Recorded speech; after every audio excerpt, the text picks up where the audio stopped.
Hari ini saya akan membahas tentang pertolongan pertama pada serangan jantung. Serangan jantung adalah penyakit yang mengancam jiwa. Jika seseorang terkena serangan jantung, banyak yang langsung meninggal dunia. Bahkan sebelum sampai ke rumah sakit, mereka sudah meninggal. Dan sebenarnya penanganan serangan jantung harus dimulai dari rumah. Bagaimana Anda harus memulainya? Sebelumnya saya ingin menjelaskan dulu bagaimana cara mengenali serangan jantung. Jika Anda melihat seseorang mengalami nyeri hebat di dada yang menjalar ke lengan kiri atau ke arah leher, atau dada terasa sangat tertekan, atau terasa seperti ada gajah yang duduk di atas dada dan berkeringat banyak, atau jika seseorang merasakan nyeri menekan di bagian bawah dada atau di bagian atas perut, gejala-gejala ini bisa jadi tanda serangan jantung. Jadi, jika Anda melihat gejala-gejala seperti ini pada seseorang, Anda harus ingat bahwa dia mungkin sedang mengalami serangan jantung. Hal ini akan semakin pasti jika orang tersebut berusia lanjut, memiliki diabetes, tekanan darah tinggi, atau merokok, atau ada riwayat serangan jantung dalam keluarganya, maka kemungkinan terkena serangan jantung akan lebih besar. Jika Anda melihat gejala-gejala seperti ini, apa yang harus Anda lakukan? Anda harus segera memulai pertolongan pertama di rumah. Obat jenis aspirin tersedia dalam bentuk tablet. Di negara kita, aspirin dikenal dengan nama Ecosprin, Carba, dan sebagainya. Biasanya tersedia dalam dosis 75 mg. Anda harus segera memberikan 4 tablet ini kepada pasien, dan tanpa menunda waktu, segera bawa dia ke rumah sakit terdekat. Setelah sampai di rumah sakit, dokter akan melakukan EKG, dan jika terbukti benar terjadi serangan jantung, maka ada satu lagi penanganan yang sangat baik di rumah sakit. Ini disebut primary PC. Meskipun di negara kita, penanganan primary PC ini belum tersedia di semua tempat, namun di rumah sakit besar atau rumah sakit pendidikan, penanganan ini sudah tersedia dan bisa dilakukan di sana. Jadi, begitu pasien Anda didiagnosis mengalami serangan jantung, segeralah pergi ke rumah sakit pendidikan untuk mendapatkan penanganan primary PCI ini. Atau, jika Anda pergi ke puskesmas atau fasilitas kesehatan lainnya, sampaikan kepada dokter bahwa Anda ingin mendapatkan primary PCI. Minta untuk dirujuk ke pusat primary PCI terdekat. Di berbagai pusat di Dhaka, primary PCI sudah bisa dilakukan. Di luar Dhaka, di beberapa rumah sakit pendidikan di kota-kota besar, di departemen kardiologi, kadang-kadang juga tersedia. Namun, primary PCI memang belum banyak dilakukan di sana. Tapi saya yakin, perlahan-lahan, dalam waktu dekat, layanan ini akan mulai tersedia. Bahkan, di beberapa tempat, jika sudah ada tenaga medis yang memadai, mereka bisa langsung melakukannya. Namun, kita juga harus memahami bahwa kita memang membutuhkan penanganan ini. Kenapa kita harus memilih penanganan ini? Alasannya adalah, setelah terjadi serangan jantung, pembuluh darah di jantung yang tersumbat menyebabkan otot jantung mulai rusak. Otot jantung menjadi lemah. Akibatnya, pasien ini nantinya bisa mengalami gagal jantung. Namun, jika seorang pasien segera mendapatkan penanganan primary, jika dilakukan, maka aliran darahnya akan segera kembali normal.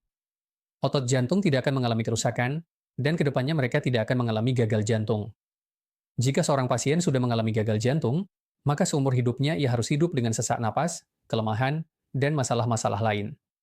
Oleh karena itu, jika terjadi serangan jantung, Anda harus segera berupaya untuk mendapatkan pengobatan primary PCI ini secepat mungkin. Anda juga harus sadar dan waspada. Jika Anda ingin mendapatkan pengobatan ini, maka pihak rumah sakit atau dokter juga akan lebih proaktif membantu Anda. Mereka pun akan lebih mudah memberikan pengobatan ini kepada Anda. Bahkan saya sendiri, sebagai seorang intervensi kardiologis, setiap kali pasien seperti ini datang kepada saya selalu menyarankan kepada mereka untuk mengambil pengobatan ini. Segera lakukan primary PCI, Anda sebaiknya menjalani pengobatan ini, namun banyak pasien yang tidak mau. Karena di negara kita, salah satu bagian dari pengobatan ini adalah harus segera dilakukan angiogram. Setelah angiogram, pembuluh darah yang tersumbat 100% harus dipasang ring.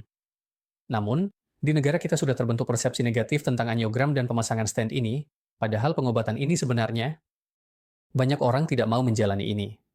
Banyak yang mengira ini adalah operasi besar. Ada yang takut, ada juga yang tidak mampu secara finansial. Karena alasan-alasan inilah, meskipun kami para ahli jantung ingin memberikan pengobatan ini, kami tetap tidak bisa melakukannya. Jika di antara Anda ada yang memiliki kesadaran ini, dan jika kami menyarankan bahwa pasien Anda mengalami serangan jantung dan membutuhkan primary PCI, apakah Anda akan setuju? Sekarang juga harus dilakukan angiogram. Dalam kasus seperti ini, Anda pasti akan memberikan persetujuan. Anda akan setuju. Ini sebenarnya akan sangat baik untuk pasien Anda. Otot-otot jantungnya bisa diselamatkan. Otot-otot itu tidak akan rusak. Dan gagal jantung tidak akan berkembang, jantungnya akan tetap sehat. Sebenarnya, jika kesadaran seperti ini tidak tumbuh di masyarakat umum, maka kami akan kesulitan. Namun tetap saja, pihak rumah sakit tidak akan bisa memberikan ini kepada semua orang, jadi masyarakat juga harus sadar. Di sisi lain, pihak rumah sakit juga harus mengaturnya. Sangat disayangkan juga bahwa di sebagian besar rumah sakit di negara kita, saat ini belum ada kemampuan atau kesiapan untuk memberikan primary PCI secara langsung, baik karena kekurangan tenaga, atau di beberapa tempat tidak ada mesinnya.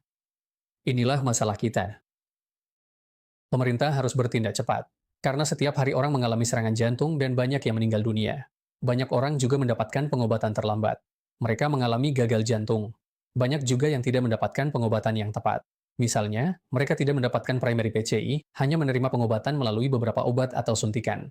Namun, setelah mengalami gagal jantung, mereka memang masih hidup, tetapi kemampuan kerja mereka menurun. Pendapatan mereka menurun.